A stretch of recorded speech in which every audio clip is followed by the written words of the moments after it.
Hello everyone, and welcome to Hucker's Hideout. Today we're back checking out Dune Awakening. This will be a tips and tricks guide for having an easier time in the deep desert.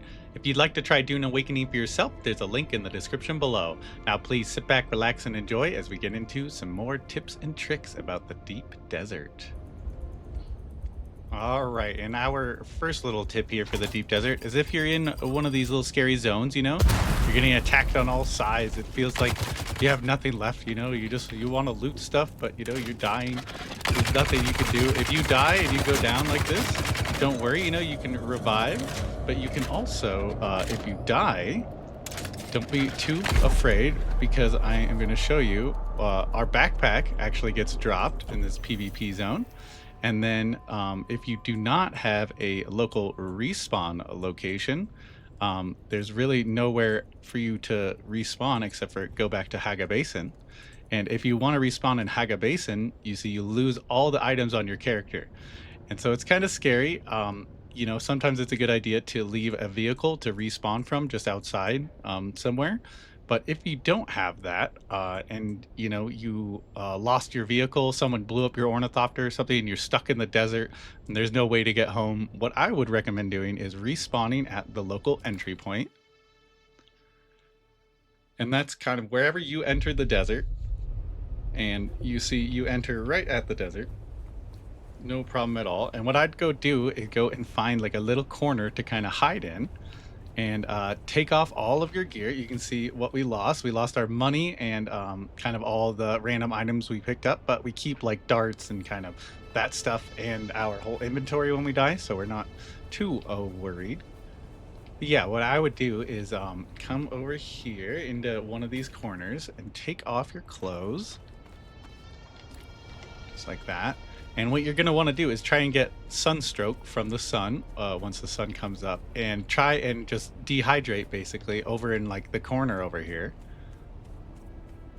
And yeah, you're just going to sit over here and basically dehydrate and just drop all of your stuff. You can see if we unequip all this, we can then drop all this stuff. And I would wait to drop all this stuff until you're about to die. So, take it all right now.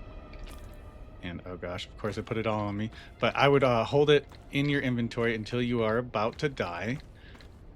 And then when you do die, you can just drop all of this by pressing X. Boom, boom, boom, boom, boom, boom, boom.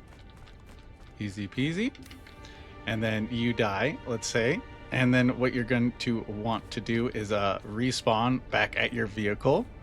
Because now when you die, I think, can we just die? Can we give up? I wonder if that's a thing. Doesn't look like it. But once you do die, you can just respawn back at your vehicle in Haga Basin, fly back into this entry point, come to your little hidden area, and pick up all your gear. And so you'll have a vehicle again, and you'll have all your gear again.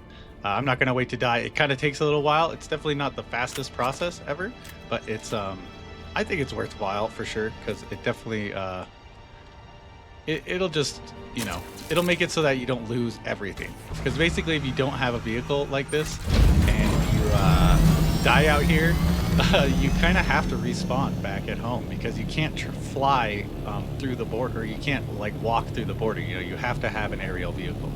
And so either bring a backup aerial vehicle or do what I did and just spawn back home and come back for your gear, and then you won't lose everything. And this tip has to do with the little PvP zones inside the PvE zones. You can see there's these little shipwrecks that are here. And we're in the PvE zone of the deep desert. But once we get close enough, you see the zone will change, and we will actually be in a PvP zone. So when you are in the PvP zone, I like to hide my vehicle. Make sure you can see this one's kind of blocked up, so you need to chew through some stuff before you can get in. Be in. Very nice. But there's actually pretty good resources in these little shipwrecks, so I would definitely recommend doing it. Sometimes you run into enemies like this. It's okay. Just chop them down. Beautifully done. Easy peasy. felt like that wasn't it, but oh, there he is. Thank you. Yeah, once you get strong enough weapons, you can actually chop through these guys pretty quickly. Um, it definitely, you got to get like the highest tier weapon I would recommend before battling these guys. And if you don't, you can kind of not fight them and just go for the resources, because they're usually hidden behind these doors. And if you're quick and sneaky enough, you can get some pretty good stuff. And like that thermal electric coolers, that's the best place to find them is in these locations. And it's actually kind of a necessary ingredient when you want to craft higher tier things like the static compactor and the MK6 cutter ray. And so yeah, there's definitely some bonuses to doing these shipwrecks. I would recommend doing it. It's a little scary, but you can survive, and enemies are close, but they're not too close. You can see if you need a bracelet, they're usually hidden around somewhere. And so you can see this one was kind of tucked in underneath of there. That's kind of what I was looking for. Oh, let me up.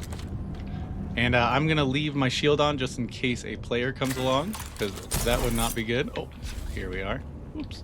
And you can see we can get into our last little cubby, get a couple extra, and you get one of these great chests, which usually comes with, focus cutter ray or something, some purple engram, some, extra high tier stuff. But yeah, that's my recommendation, is definitely head into these places. Don't be too scared. They respawn. They kind of changed it. It used to be every like 45 minutes. Now it's kind of random, or randomized more. But yeah, that is these little shipwrecks. I hope you enjoyed that little walkthrough. You can see how easy it is, to do it as a solo. And my next little piece of advice for you all is that anytime you are on the sand in the deep desert, make sure you don't use anything that requires power, basically.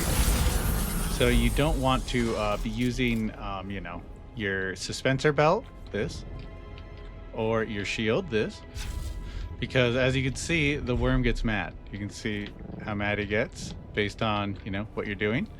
But if we harvest sand, you can see that was quick. He's already this bad, and there wasn't a worm anywhere near us. So yeah, do not turn on shields. Do not do any of that kind of tomfoolery out here, because the worms will come quickly, and it definitely hampers your ability to get resources. And the main issue I always see is that the crashed ships that come falling out of the sky, you want to use your suspensor belt to kind of get around them a little quicker. And that is actually a negative, because it calls the worms quicker. So you're kind of doing the opposite of what you actually want to be doing. But yeah, that's kind of the idea. Don't use anything that requires power, basically, except for your power tools that you need to use, of course. But yeah. And for this tip here, we're going to show you how to mine some sand properly, I think. So when you're mining the sand, make sure you look around so you can still collect it while looking up in the air, because someone's going to fly up on you, sneak up on you, and kill you before you even know. And this way you can hop in really quickly and get away with no questions asked. So my main advice for this is just keep your head up even while mining sand. And as the sun rises on another beautiful day in the deep desert, I wanted to give you a little rundown on my final tip. It's a not super visual one, but it basically you cannot use the carrier ornithopter to bring storage, basically, like your little crawler, your buggy, across the border with you. And so you need to rely on the scout ornithopter as a solo mainly, and as a group to transport stuff across the border. And so what I'd recommend is upgrading your scout ornithopter as high as you can. This is going to be your lifeblood. You're going to be flying around countless hours in this thing, so make it look fun, make it look good, whatever you want to make it look like, and enjoy. But yeah, that's kind of all I got for you guys on some deep desert tips and tricks. If you enjoyed, let me know with a like, comment, subscribe, and we'll see you all next time on the next great video. Have a good day.